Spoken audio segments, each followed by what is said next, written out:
आज प्रातःकाल कनाडा के अल्बर्टा प्रांत से हमारे पास एक संदेश आया।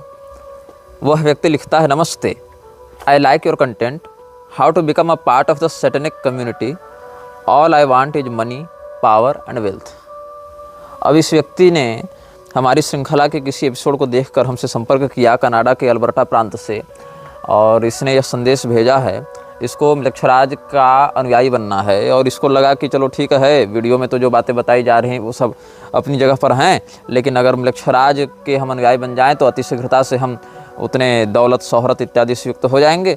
तो इसीलिए इसने संपर्क किया। लेकिन हम स्पष्ट कर दें कि इस प्रकार के हम किसी भी गतिविधि का न समर्थन करते हैं, न प्रोत्साहित करते हैं, न सहयोग करते हैं। कुछ लोग कह रहे थे कि महाराज विक्रमादित्य का युद्ध तो शकों से हुआ था, तो क्या शक नामक जो म्लेच्छ हैं वो भी मृक्षराज के ही अनुयायी हैं? तो हाँ, शक इत्यादि, हूण इत्यादि बहुत से जो म्लेच्छ जातियां हैं वो सब मृक्षराज के ही सैनिकों के विभाग में आते हैं। जिस समय जो भी व्यक्ति मृक्षराज के पद पर बैठता है वो इन समस्त समुदायों का सर्वोच्च नायक और दंडाधिकारी होता है।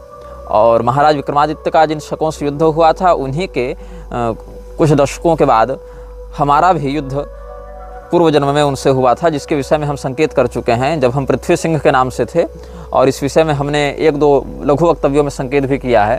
और उस समय शकों से ही युद्ध करते हुए हम मृत्यु को प्राप्त हुए थे। इसीलिए हम इस विषय में जितनी स्पष्टता से जान रहे हैं उतनी स्पष्टता से आप नहीं जान रहे, और इसीलिए हम इस विषय पर जितना प्रामाणिक और जितना ठोस कथन करने का साहस रखते हैं उतना आप नहीं रखते।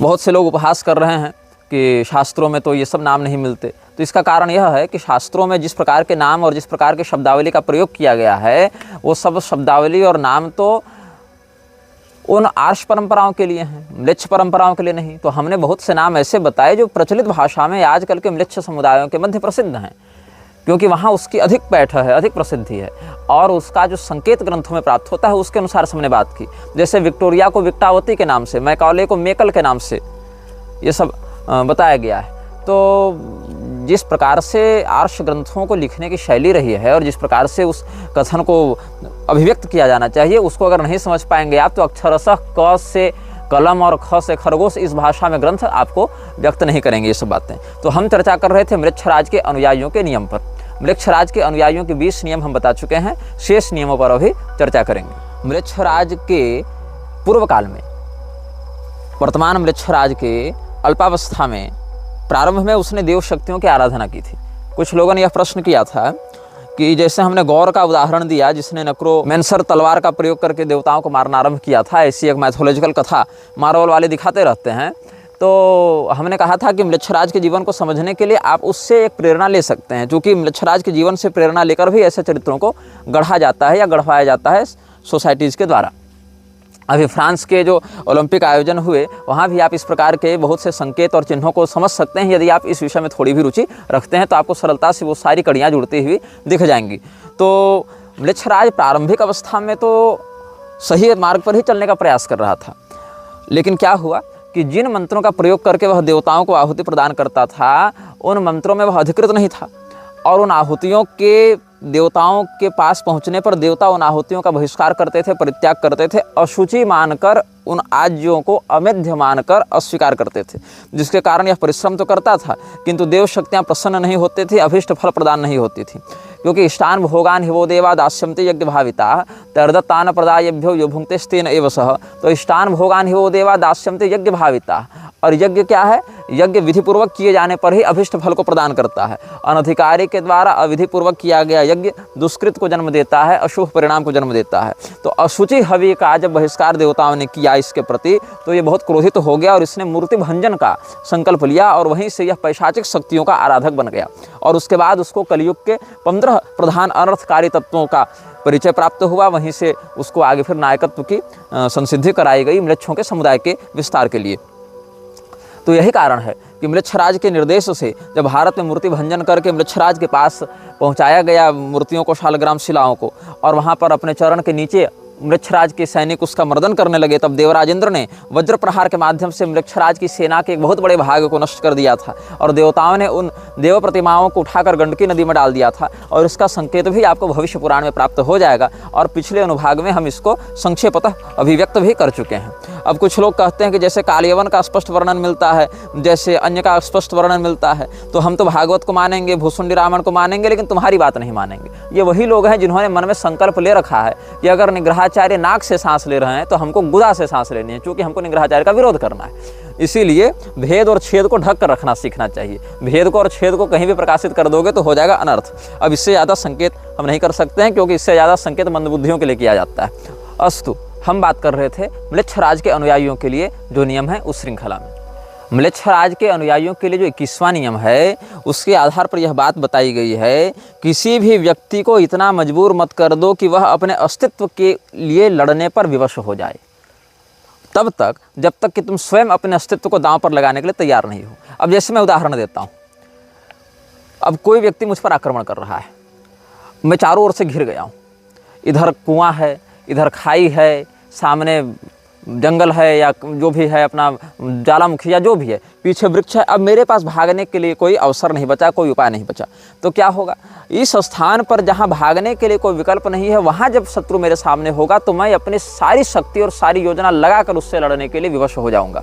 उस समय फिर मैं अपनी सामान्य शक्ति से कहीं अधिक श्रेष्ठ प्रदर्शन कर बैठूंगा और तब मेरे शत्रु को हम मार भी सकते हैं, क्योंकि मेरे पास विकल्प नहीं बचेगा। भागने के लिए जब विकल्प नहीं बचता है तो किनारे पर खड़ा व्यक्ति अपनी अंतिम शक्ति का प्रयोग करके परिपूर्ण सामर्थ्य के साथ प्रहार करता है। तो इस बात से म्लेच्छराज बचना चाहता है। म्लेच्छराज अपने अनुयायियों को यह निर्देश देता है 21वें नियम के आधार पर, किसी व्यक्ति को मारो लेकिन उसको इतना मजबूर मत कर दो कि वो समझे कि अब मेरे पास रास्ता नहीं बचा, क्योंकि जब रास्ता नहीं बचता है तो वो पूरी शक्ति से वार करता है। और अगर आप उसको इस स्थिति में लाने के लिए तैयार हैं तो समझिए कि यदि आपने उसको इस स्थिति में लाया है, यदि आप उसको उस जगह फंसा कर मारना चाहते हैं तो स्वयं भी वहाँ पर मरने के लिए तैयार रहिए, क्योंकि अगर वो जान गंवाने के लिए तैयार है तो वह इतनी कोशिश अवश्य करेगा, इतना प्रयास अवश्य करेगा कि आपको भी नष्ट कर दिया जाए, मार दिया जाए। इसलिए म्लेच्छराज जब भी किसी को मरवाता है, सामुदायिक रूप से या वैयक्तिक रूप से, तो ऐसे तरीके से मरवाता है कि व्यक्ति को एक दो ऑप्शन दिखता रहे, ताकि वो अपनी पूरी शक्ति का केंद्रीकृत प्रयोग न कर सके। उसको लगे अच्छा ये नहीं तो ये कर लेंगे, ये नहीं तो ये कर लेंगे, तो पूरे मतलब अब अंतिम उसके पास चारा न बचे, ऐसी इसके अंदर भावना ना आए कि भैया मेरे पास कोई विकल्प शेष नहीं, अब तो मारना ही पड़ेगा, मरना ही पड़ेगा। ऐसी स्थिति, मरो या मारो की स्थिति मत आने दो। एक दो विकल्प उसके पास छोड़ो जिससे उसका ध्यान भटकता रहे, उसकी शक्ति भटकती रहे।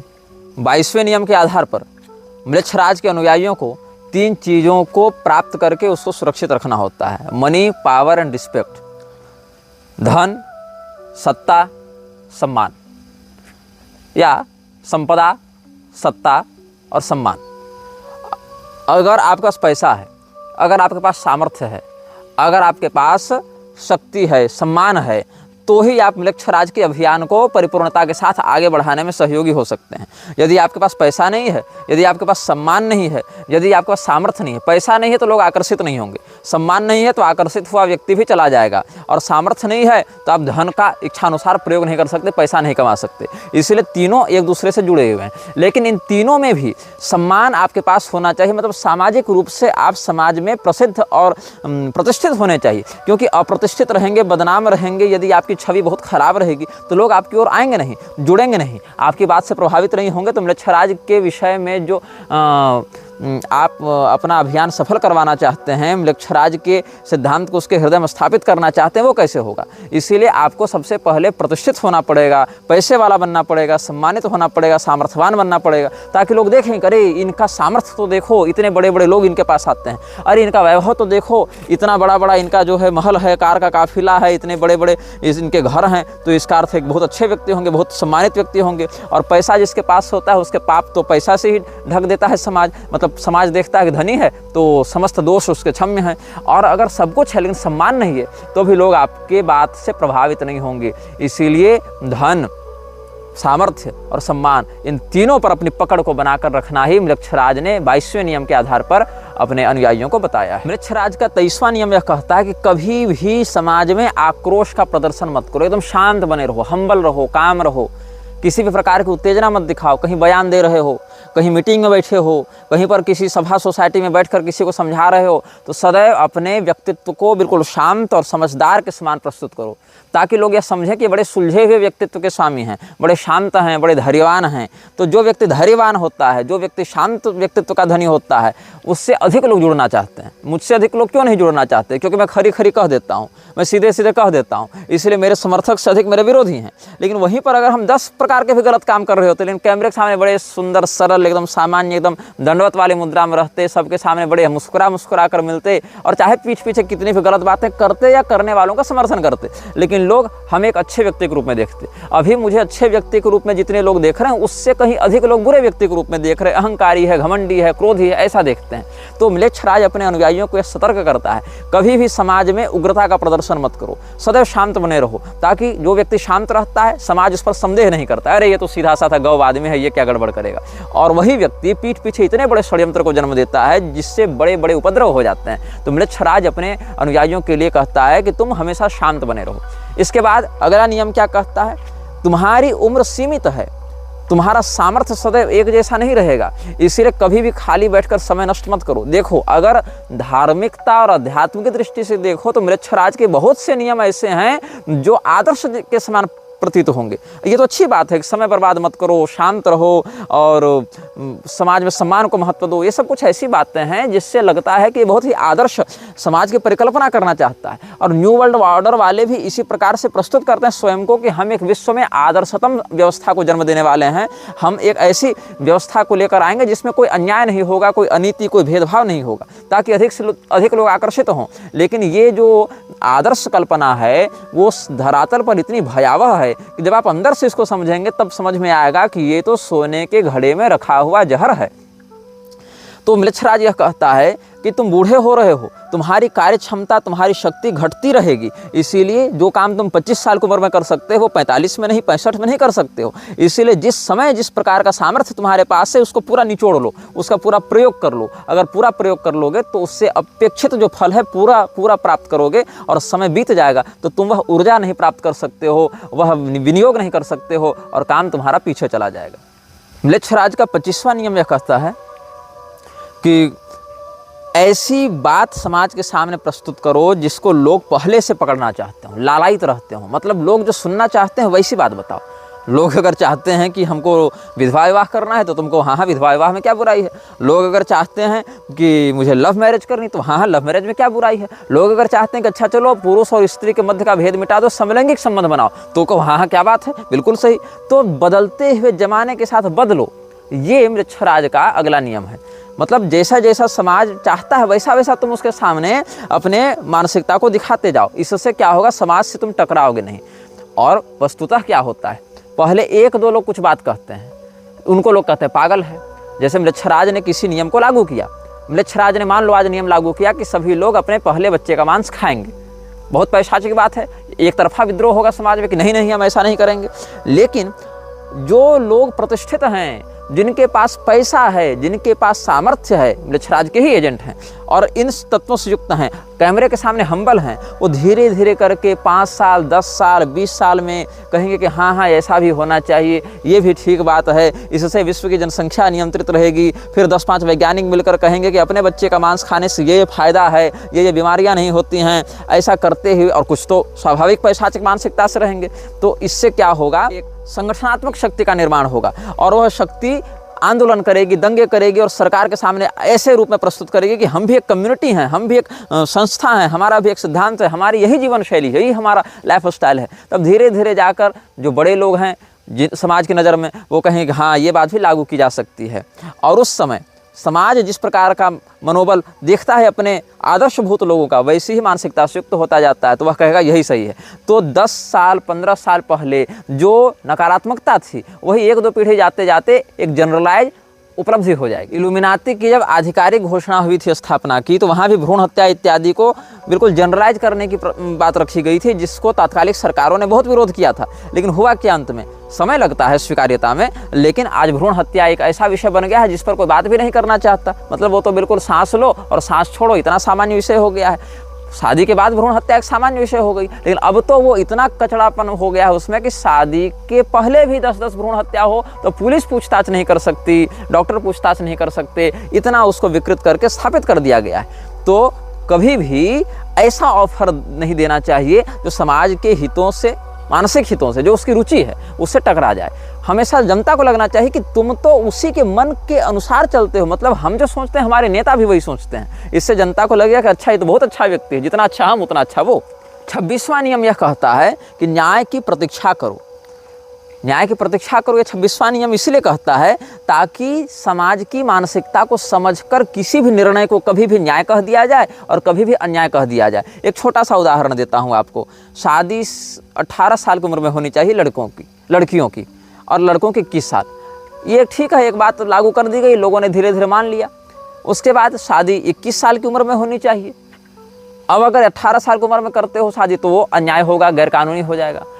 इससे पहले व्यभिचार की जब धारा थी, व्यभिचार करने पर दंड मिलता था, अब कोई दंड नहीं होगा, अब तो केस मुकदमा FIR कुछ भी नहीं होगा, अब प्राइवेसी का मामला हो गया। तो कहने का भाव हमारा यह है कि प्रतीक्षा करो। समाज जैसा बनना चाहता है, समाज को हम जैसा ढाल रहे हैं, उसमें अगर समाज पर्याप्त ढल चुका होता है तो पहले के अन्याय आज के समाज के लिए न्याय हो गए और पहले के जो न्याय थे आज के लिए अन्याय हो गए। पहले जो काम करने से दंड नहीं मिलता आज मिल जाएगा, पहले जो काम करने से दंड मिलता था अब नहीं मिलेगा। तो जस्टिस क्या है, न्याय क्या है? तुम्हारी इच्छा ही न्याय है। अगर हम चाहें कि ये काम गलत है तो वो गलत हो जाए, हम चाहें नहीं ये काम सही है तो वो काम सही हो जाए। इसलिए कभी भी हड़बड़ी में न्याय की कामना मत करो, प्रतीक्षा करो। हो सकता है जो काम आज तुमको गलत लग रहा हो कल को हम ऐसा कुछ प्रभावी रूप से लागू कर दें कि वही सही काम हो गया, या हो सकता है जो काम करने पर आज तुमको पुरस्कार मिल रहा हो कल को उसी काम को करने पर तुम्हें दंड मिलने लगेगा। इसलिए न्याय और अन्याय कुछ नहीं है, न्याय और अन्याय तुम्हारी रुचि का विषय है। यही अगला नियम मृक्षराज ने बताया कि तुम बस प्रतीक्षा करो, धैर्यवान बने रहो और सीक फॉर जस्टिस, चाहे ये कितना भी समय ले ले। आज तुम्हें जो लोग गलत कह रहे हैं वही लोग कल तुम्हारा अनुसरण करेंगे, तुम्हारे उसी काम में तुम्हारे सहयोगी बनेंगे। 27वां नियम यह कहता है कि तुम जिस प्रकार की जीवन शैली जी रहे हो उसकी आदत अपने बच्चों में डालो। मतलब जिस प्रकार का तुम्हारा अभिष्ट जीवन है, जीवन शैली जी रहे हो उसकी आदत डालो। अगर गरीब हो तो अपने बच्चों में गरीबी की आदत डालो, अगर अमीर हो अपने बच्चों में अमीरी की आदत डालो। इसके परिणाम स्वरूप क्या होगा, जो गरीब व्यक्ति है अगर उसके बच्चे को गरीबी की आदत लगेगी तो कभी भी जीवन में वो विद्रोह का साहस नहीं कर पाएगा, कभी भी जीवन में वो आगे इस सभ्यता या इस व्यवस्था से टकराने का साहस नहीं कर पाएगा कि नहीं हमारा तो यही है फेट और हम तो वही इतनी ही औकात रखते हैं, हम तो भैया 2 टाइम की रोटी कमा ले तो ठीक है। इसके आगे उसकी बुद्धि जाएगी ही नहीं, वो वैश्विक स्तर पर चल रहे नेटवर्क को समझ नहीं पाएगा। और अगर वो अमीर है तो उसके बच्चों को अमीरी की आदत लगनी चाहिए, लत लगनी चाहिए, ताकि जब वो अमीरी की लत में पड़ जावे और कभी अगर वो इस सिंडिकेट का विरोध करना चाहे तो उसको तुरंत गरीब बनाकर उसके मनोबल को तोड़ा जा सके। और वो जब उसको तड़प उठेगी, करे मेरे पास इतना पैसा, इतनी गाड़ी, इतना बंगला, इतना वैभव था, सब के सब चला गया, अब हमको ये वापस चाहिए, तलब उठेगी, तब उसको फिर पैसा देकर अपना गुलाम बनाया जा सके। देखो अगर तुम हमारा विरोध करोगे तो ये जो दौलत शोहरत तुम खानदानी ऐशो आराम में रह रहे हो वो सब के सब तुम्हारा नष्ट हो जाएगा और तुम बिल्कुल सड़क छाप बन जाओगे, तुम्हारा हम दिवालियापन निकाल देंगे, तुमको दिवालिया कर देंगे। तो ये अगला नियम है कि जो तुम्हारा बच्चा है उसमें अपने ही स्थिति की लत डालो। गरीब है तो गरीब बनने रहने दो उसको, ताकि वो विद्रोह न कर सके और उसकी बुद्धि अपनी रोटी के आगे न जा सके। और अगर तुम अमीर हो तो अपनी अय्याशी को पूरा करने के लिए तुम हमारे गुलाम बने रहो। मृक्षराज का 28वां नियम यह कहता है यदि तुमने कोई ऐसा कार्य कर दिया है जिससे हमारे अभियान को खतरा है तो उस काम की भरपाई तुम ही करोगे, उस गलती की भरपाई तुम ही करोगे। ये नहीं कि हमने गलती कर दी और भरपाई करने हमारे सीनियर अधिकारी आएंगे, नहीं। जो गलत तुमने काम किया, जो तुमने त्रुटि की, जो तुमने भूल की, उस भूल की भरपाई तुम करोगे, उसका सुधार तुम करोगे। और अगर ऐसा करने में तुम असफल होते हो तो सीधे सीधे तुमको उस पूरी कड़ी से हटा दिया जाएगा, वो पूरी कड़ी ही तोड़ दी जाएगी। जैसे किसी खेत में आग लगती है, भगवान न करे कभी आपको ऐसा नुकसान उठाना पड़े, ऐसी हानि उठानी पड़े, लेकिन किसान क्या करता है, जैसे खेत में आग लगी तो अगल बगल के खेतों की फसल को काट देता है, चाहे वो पकी हो चाहे न पकी हो, ताकि ये फसल बर्बाद हो। फर्स्ट लेयर में आग लगी, सेकेंड लेयर की दूसरी परत की फसलों को काट दिया ताकि तीसरे परत की फसल और उनसे जुड़े खेत बच सके। तो दूसरे परत की फसलों ने कुछ बिगाड़ा नहीं था, वो केवल कनेक्शन बना रहे थे पहले और तीसरे लेयर के बीच में, पहले लेयर में आग लगी तो दूसरे लेयर की फसल काट दो ताकि तीसरे और बाकी लेयर वाले बच सके। यही है, जिसने गलती की अगर उसने उस गलती को नहीं सुधारा, उस स्तर के अधिकारी ने, उस स्तर के गुलाम ने अगर उस काम को ठीक नहीं किया तो उसको पूरे के पूरे सिस्टम से काट दिया जाएगा, अलग कर दिया जाएगा ताकि उसके कारण बाकियों की पोल न खुले। ये 28वां नियम है। 29वां नियम जो है वो बड़ा प्रसिद्ध है और कई बार तो हम भी अपने वक्तव्यों में प्रयोग करते हैं, लेकिन मृक्षराज के प्रोत्साहन के रूप में नहीं, सैद्धांतिक रूप से, क्योंकि इसमें बहुत सारे नियम तो अगर दैवीय संपदा के दृष्टिकोण से नियंत्रित भाव से प्रस्तुत किए जाएं तो अच्छे भी हैं। जैसे बंदूक है, अब बंदूक आतंकवादी के हाथ में है कि आरक्षी के हाथ में है, उसके प्रभाव पर वैसा निर्भर करता है। कोई औषधि है, औषधि अगर सही विधि और सही मात्रा में सही व्यक्ति को दी जाए तो वह रोग निवारण का कार्य करती है, अन्यथा विनाश का कारण बनती है। उसी प्रकार से 29वां नियम क्या है कि कम से कम बोलो, अधिक से अधिक सुनो और अपनी आंखें सदैव खुली रखो। कहाँ क्या हो रहा है इसको सतर्कतापूर्वक देखते रहो, ऑब्जर्व करते रहो और बोलो कम, सुनो अधिक। इससे क्या होगा, तुम अपने विषय में रहस्य को छिपाने में समर्थ हो जाओगे और सामने वाले के विषय में अधिकाधिक जानकारी को प्राप्त कर लोगे। म्लेच्छराज का 30वां नियम 30वां नियम क्या है, कभी भी सामने वाले के समक्ष विषय को संपूर्णता से मत बताओ। विषय को उतना ही बताओ जितना उसका स्तर है, जितनी उसकी मेधा है, जितनी उसकी प्रज्ञा है, और सदैव अपने पास ऐसी मूलभूत जानकारी को छिपा कर रखो कि वो अगर तुम्हारे ऊपर विश्वासघात करना चाहे, तुम्हारे साथ कपट करना चाहे, तो भी तुम पूर्णतया क्षतिग्रस्त न हो। तुम्हारे पास जानकारी का वह जो भंडार है वो इतना अपने पास वैयक्तिक रूप से गुप्त रहे जिसके दुरुपयोग से वह तुम्हें अस्थायी क्षति न पहुंचा सके, प्रतिपक्षी तुम्हारा विशेष नुकसान न कर सके, अधिक हानि न कर सके। इसीलिए सामने वाले को उतनी ही और वैसी ही जानकारी दो जिसको अगर वो कहीं सार्वजनिक भी कर दे किसी रूप में तो उससे तुम्हारे मूल अस्तित्व और अभियान को किसी प्रकार की क्षति न पहुंचे। यह वीडियो जल्द ही हटा दिया जा सकता है। कृपया थर्ड पार्टी ऐप्स का उपयोग करके डाउनलोड करें। आप इस वीडियो को अपने चैनल पर फिर से अपलोड भी कर सकते हैं।